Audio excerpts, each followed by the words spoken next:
Naga. Ethiopians have had very intimate relations with Indians. In fact, the Ethiopians ruled much of India. These Ethiopians were called Naga. It was the Naga who created Sanskrit. The original Naga people came from modern Ethiopia. They belonged to the Irwi kingdom. The so-called Mongoloid Naga people are not the original Naga people of Asia and India. Most people today believe the Naga people were Mongoloids. Today the term Naga people refers to a conglomeration of several tribes inhabiting the northeastern part of India and northwestern Burma. R. Shimray in his Origin and Culture of the Nagas, 1985, said that the term Naga for this Mongoloid population was derived from the Burmese word Naka meaning pierced ears, not Nagat. In other words, the contemporary Naga are really Naka. The Mongoloids are fake. In Indian tradition, the Naga won central India from the Vilabar, bowmen, and Manabar, fishermen. The Naga were great seamen who ruled much of India, Sri Lanka, and Burma. The great Naga kings of India and Southeast Asia came from ancient Ethiopia, which was called Malaha by the Sumerians, and Punt by the Egyptians. The Kebra Nagast is a history of the kings of modern Ethiopia. In the Kebra Nagast, we find mention of the Irwi kings who ruled India. Mention of the Naga is also found in ancient Indian literature, namely the Ramayana and the Mahabharata. The earliest mention of the Naga appear in the Ramayana. They are also mentioned in the Mahabharata. In the Mahabharata we discover that the Naga had a capital city in the Deccan, and other cities spread between the Jumna and Ganges rivers as early as 1300 BC.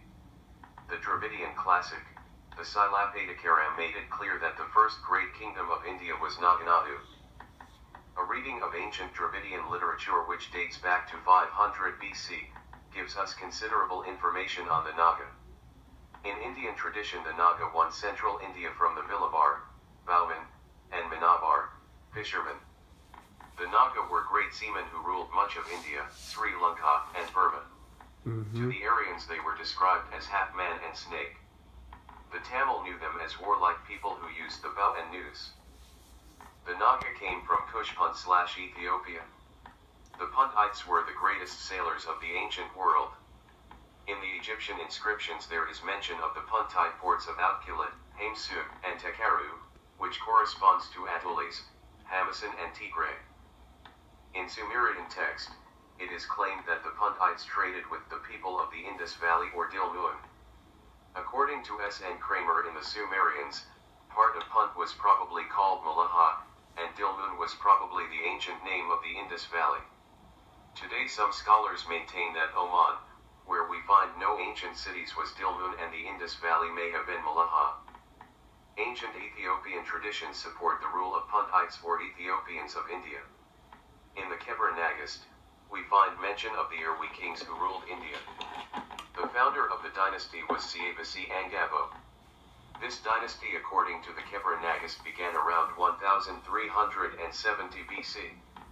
These rulers of India and Ethiopia were called Nagas. The Kebra Nagast claims that Queen Makeda had servants and merchants. They traded for her at sea and on land in the Indies and Aswan.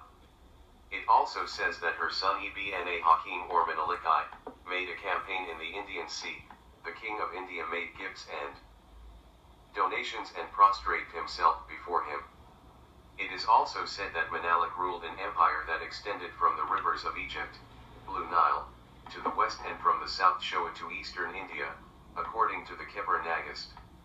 The Kebra Nagast identification of an eastern Indian emperor ruled by the Naga corresponds to the Naga colonies in the Deccan, and on the east coast between the Kavarai and Vagai rivers. The presence of Malahites/Puntites in India may explain the Greek tradition of Kusites ruling India up to the Ganges. It would also explain the Aryan traditions of Mlechchas, Sanskrit name for some of the non-Aryan people, as one of the aboriginal groups of India. Many scholars associate the name Mlechchas with Malaha. The major Naga tribes were the Marabar, Ayanar, Oliar, Oviyar, Aruvalar, and Parathabar. The Nagas resisted the invention of the Cholas. In the Kalidokai 4,1-5, The Naga are described as being of strong limbs and hardy frames and fierce-looking tigers wearing long and curled locks of hair. The They Naga came kings from of Sri America, Lanka are mentioned not in the from Southeast Asia. Mahavamsa, and are said to have later become Dravidians, as testified to by the names of these people, Naganathan, Nagaratnam, Nagaraja, and etc. The Naga or Ethiopians were defeated by Dravidian-speaking people from Kumari Nadu. Kumari Nadu is supposed to have formerly existed as a large island in the Indian Ocean which connected India with East Africa.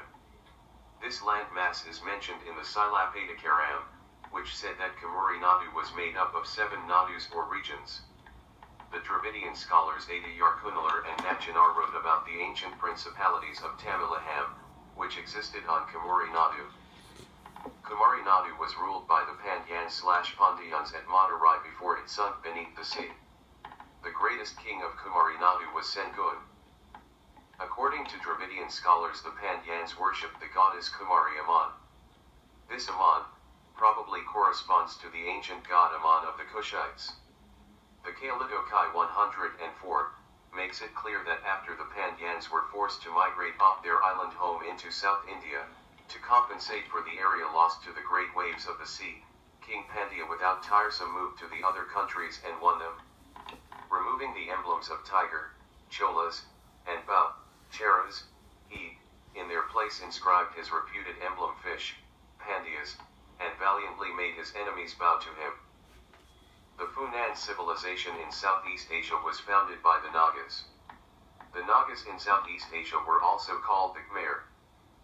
There were also Puntite speakers in Southeast Asia. These Puntite speakers came from Ethiopia. They were related to the people who founded the Erwi and Habesh Aksum empires.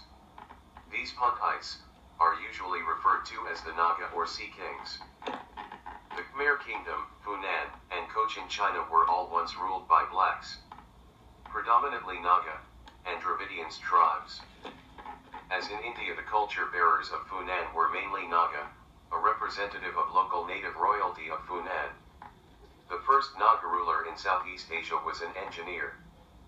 Tradition has it that the Naga drank the flood waters and enabled the people to cultivate the fields. This tradition refers to the numerous ancient canals built in Funan by expert engineers. These dams and canals were designed to control the Mekong Delta floods, while irrigating large rice paddies without endangering the crops which were probably developed by the Nagas. The chief sites of Funan, Oceo, and Nisam, all had houses and buildings built on piles. The people here, as in the Kushana areas of Central Asia and Xi'an, wrote in Sanskrit. The Naga invented the Sanskrit writing system.